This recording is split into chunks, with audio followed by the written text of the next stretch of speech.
morning, class. This is Ms. Domaville here, and I would like to welcome you to week 3 of our Global Arts and Cultures class. I am super excited to introduce you to our next new technique that we can learn online, at home, anytime. But first, I want to give a major shine to many of you who are able to complete your assignment on time, and also just jumping right into our graffiti lettering style.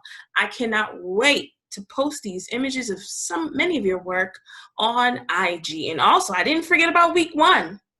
Week 1, you were able to work on creating your own logo, and we're going to be posting those as well.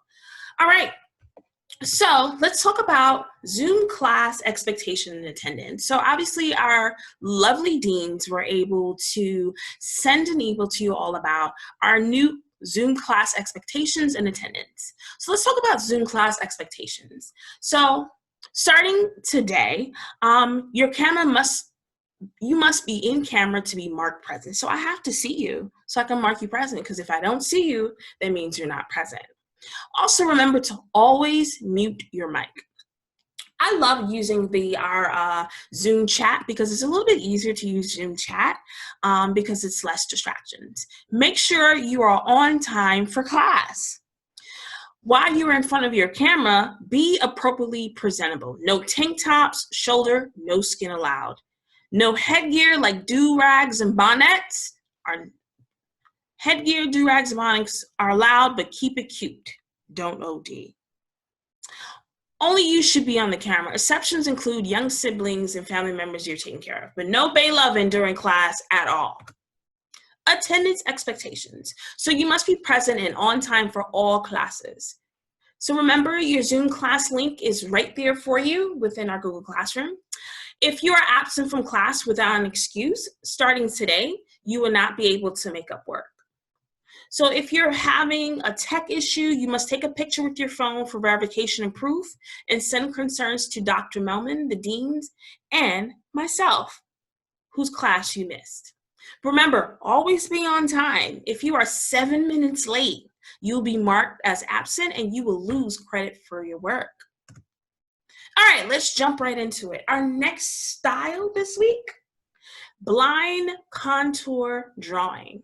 You're like, Ms. Domaville, what is a blind contour drawing? Well, I want to introduce the blind contour portraits. I used to do these in high school.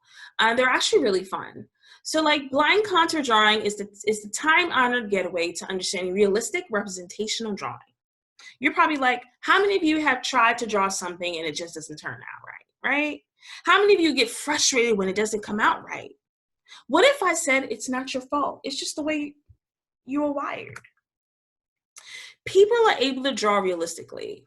It's not so much about talent as it is learning to see. And if you have been frustrated about your drawing, it doesn't exactly look like what you're trying to draw, it's not your fault. Your right brain is the side that sees what's really there. But for most part, it's your left brain that's in charge of the hand you write and draw with. So using these lessons, you're going to learn how to strengthen your contour drawing by learning how to blind contour drawing. You're going to learn how to use the right side of your brain. Because a lot of us tend to use the left side of our brain and we don't realize it, right? Because with our left side of the brain, we're like, all right, it has to be perfect. No, but our right side of the brain is like, all right, let's just draw what we see. It doesn't necessarily have to be perfect. But first, let's talk about those lines. A line is actually a mark with length and direction created by a point that moves across the surface. A line can vary in length, width, direction, curvature, and color. Line can be 2-dimensional, a pencil line on paper, or 3-dimensional, wire or implied. Now, what is a contour? Well, contour drawing is actually a drawing which uses contour lines, lines that show or describe the edges, ridges, or outline of a shape or form. Here are some examples of contour drawing from the famous Pablo Picasso. As you can see here, what do you think he's drawing? And what do you think he's drawing over here? Let's take a second and see. Awesome. So he actually was drawing a camel, and an owl. But as you can see, he used a continuous line to draw the owl, and he used a continuous simple line to draw a camel. So we're going to talk about featured artist Allison Kunath, who's actually really, really cool. So she uses a continuous contour line to draw each of her participants. Her goal is to create a story about each participant that she draws. She tries to capture the essence of that participant and understand their story using line. We're going to be checking out this awesome video during our studio time tomorrow in regards of how she uses line to draw her story. Here are some examples of blind contour drawing from students. As you can see, if you have a pen, great. If you have a pencil, even better, because sometimes we make some mistakes. So here's some student examples of blind contour drawing, right? It doesn't necessarily have to be perfect. That's the goal. The goal is to train your right brain on how to draw. If you want to add color, you can. Some students went above and beyond.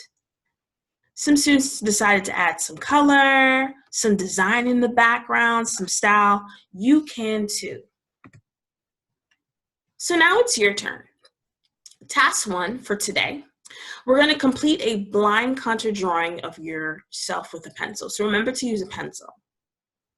And then our second task is to practice blind contour drawing of a family member or someone you admire.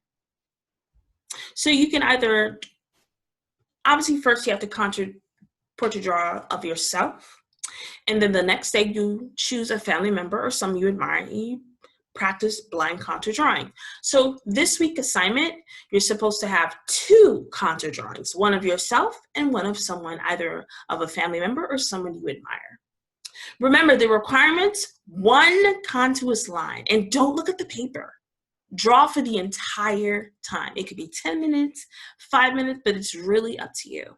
And then once you're done, remember to complete the exit ticket. It's actually a form this time. So once you're done, complete the form when you're done. And if you need additional support, you can always find more information within our Google Classroom. And if you need some additional support, obviously you can go to my office hours and then schedule time for either a 15-minute or a 30-minute meeting. Don't forget, we also have studio time. So during studio time, make sure you use this time to work on your week 3 assignment.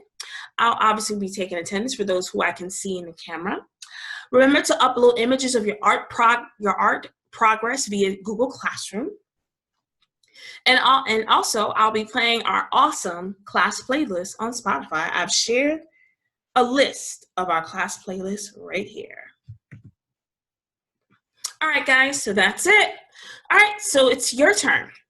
So let's start our contour drawing. And remember, always have fun. Bye.